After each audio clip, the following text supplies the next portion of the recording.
ஸ்ரீ கோக்கில்வன் திருத்தலத்திற்கு ஜெயமங்கலம்.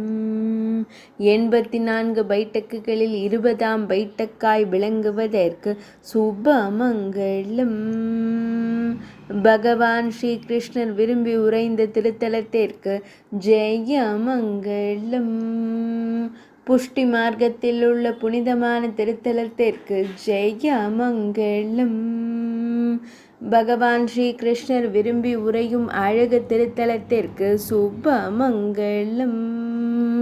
மதுரா மாவட்டத்தில் உறைவதற்கு ஜெயமங்கலம்.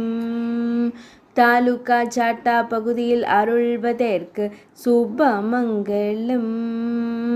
உத்தரப்பிரதேச மாநிலத்தில் அருள்வதற்கு ஜெயமங்கலம். பகவான் ஸ்ரீ கிருஷ்ணர் பாயாசம் கொடுத்த திருத்தலத்திற்கு ஜெயமங்கலம். பகவான் ஸ்ரீ வல்லபாச்சாரியார் விரும்பி கீதை வாசித்த திருத்தலத்திற்கு ஜெயமங்கலம். 20ஆம் பைட்டக்காய் விளங்குவதற்கு சுபமங்கலம்.